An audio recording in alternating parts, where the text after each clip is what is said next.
Hi everybody, this is Julissa. Thank you so much everybody for coming to the channel. Thank you to everybody who's listening right now in the podcast. It is Saturday, January the 10th, 2026.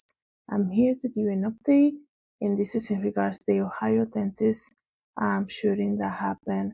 Well, it was him and his wife who were found dead last week, December the 30th. They were found dead in their apartment in Ohio, in their townhouse. I had come here and given you 2 episodes regarding this, regarding the updates that they were releasing. But now it has been officially said that the ex-husband of Monique Tepe has been charged with the murder of the doctor Spencer and her Monique. So I'm gonna talk to you guys about how that came to be. Before I continue, I want to give you a trigger warning because, as we know, everything that happened there. So I'm gonna give you a trigger warning. I'm also gonna ask you to please subscribe to the YouTube channel JulissaDesigns, and thank you so much to everybody who has been subscribing, and of course everybody who's watching the video and listening using Spotify and Apple Podcasts. Thank you everybody for doing that. It really helps me as a creator. You can always leave a comment for me, and you can also reach out through any of the social media using JulissaDesigns. The name JulissaDesigns. You can find me that way. So, it's a sad story overall, right? We know that the 2 kids were left in the home. The children are 2 and 4. They were left in the home to basically wake up to this tragedy, to find their parents like that.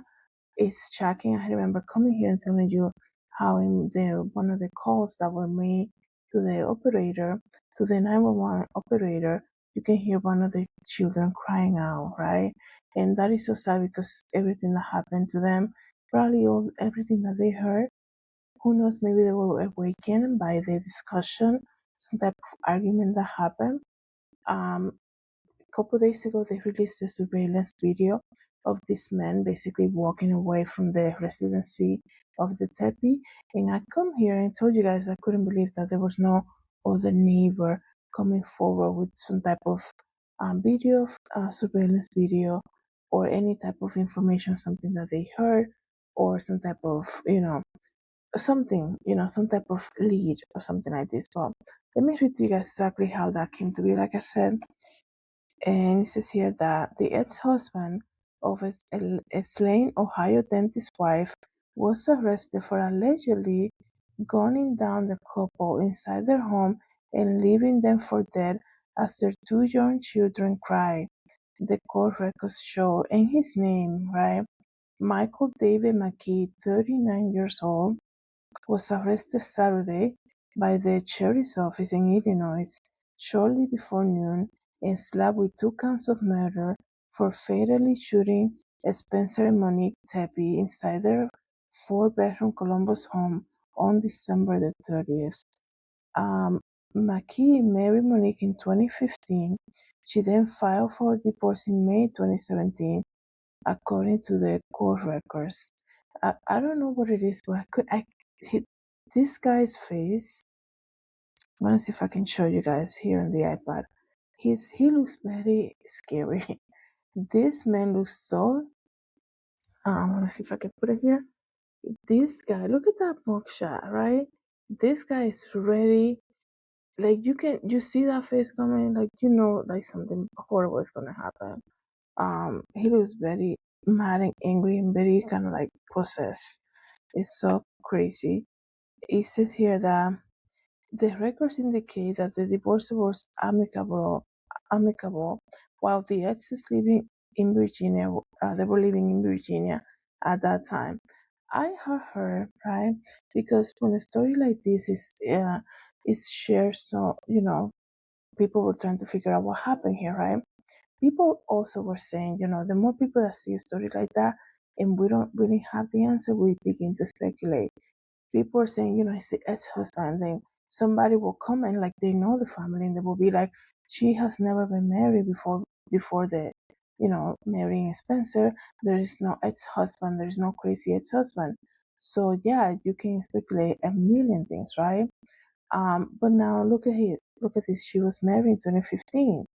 right? And then, and they said the divorce was amicable, right? That face doesn't look like that.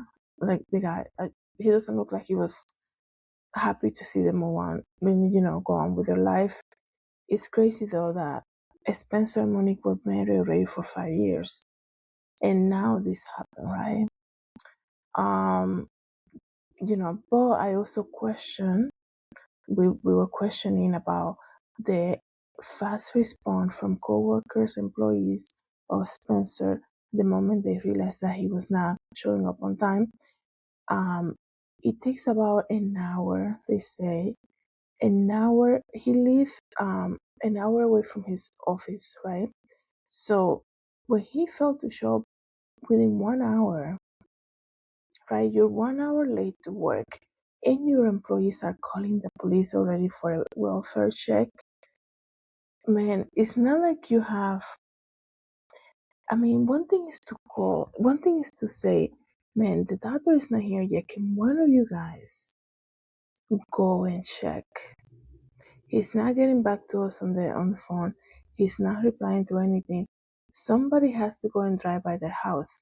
But to immediately get the police involved and do a welfare check says to me that they knew more, right? They knew that this couple was probably targeted or being harassed by the ex-husband, right? Because when people get that type of resentment and kind of like whatever it was that the ex-husband had against them, right? I'm sure the harassment didn't only happen at their house. I'm sure there were probably phone calls to the office, right? I wonder if there was ever like a restraining order or something like that. Because it makes you wonder, why is this man being allowed in the house? Remember, there was no forced entry. Why was this man being welcome in the house? Right? I mean, if he knocked on the door and they thought it was him, I'm sure he was not gonna be let in, right? Um, by any means, it's not like she was there by herself, right? And if he was at the door and they had a ring door camera and he's knocking at the door and he probably, maybe he showed that he had a gun, of course they're not gonna let him in, right? So why was he allowed in, right? Did he want it? Maybe they were friendly and they just one moment he just snapped, right? But I question again the fast response from the employees and the staff for them to call immediately after 1 hour of being late, even though I heard it takes 1 hour for him to go from his house to the office. 1 hour of being late, they immediately asking for a welfare check. Two responsible adults. It's not like one person who was living on their own, right? And has some health issues or something like this. That would probably be more understandable, right? So it leads me to believe that there's some threats were probably made. Some type of, threats. And when people get threatened like that, they usually say it to somebody and say, hey, if one day I don't show up on time and Monique is not even answering, call the police immediately, right? That's what it sounds like to me. Um, Let me see what else I can get. What other information I can get for you guys in case you haven't seen the latest update about this. But this was, some people say it was very it was already coming, right? Because people knew that she was married before.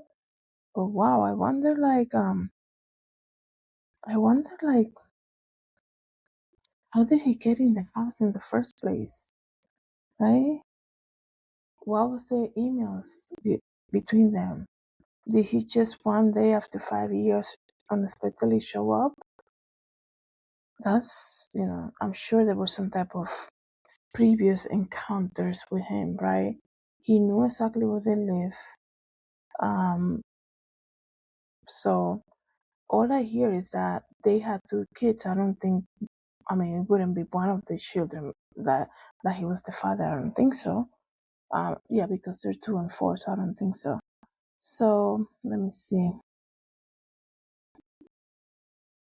The decree granted McKee the Virginia home the couple shared during their marriage While Monique was living in Westerville at the time of the divorce, the couple had no children. So this is just confirming what I just said here. The couple had no children and no spousal support was awarded. McKee, who was employed as a resident at the hospital during the divorce, later received a vascular surgery fellowship at the University of Maryland and worked at a medical facility in Las Vegas. In California, records show McKee was living in Chicago and working as a vascular surgeon in Rockford, where he was arrested Saturday morning. He holds a bachelor's from Ohio State University, and he's doing court this Monday. So it's just crazy. But I still feel like they live in different states. It's already been 5 years. He just unexpectedly shows up like this. I'm sure there was some previous encounter seen of him in the area, some type of calls, probably threatening calls or things like that. But like, they already got divorced. She remarried, has 2 kids. Like, why? It's just so crazy. I'm trying to see if there's any other information about this, because I feel like all the details in this case, to be honest, and people have mentioned this before, it was like dragging on, right? They were like, oh, we have a surveillance video, like a couple days after, and then it was like the neighbor called the police. I mean, they called the police and hang up, and that was in April 2025, right? I told you guys that. And then a day after that was released, then they said a neighbor called the police 11 days before, saying somebody was banging on her door, right, in the middle of the night. And then they arrested the ex-husband, right? It's almost like they were just dragging it out. Like they knew already who it was. And once again, I feel like it doesn't seem to me like this guy just suddenly was like, I'm just gonna go there and like do this. I'm sure some type of threat was made. So hopefully people will come forward and start speaking, right? Let me see. Police were able to identify a suspect from the surveillance video in the neighborhood and track down the suspect from a vehicle that arrived just before the Tepe's death and left afterwards. Then they found the vehicle in Rockville, Illinois. On December 30th, they were found dead. So they were tracking, they identified him, according to the police, by the video, on that grainy video that came out of this man. It was a man, right, leaving the house, the area of the house, and they were able to identify that it was him. So he's Michael David McKee, 39 years old, a vascular surgeon, charged with 2 counts of murder in connection with the deaths of Spencer and Monique Tepe.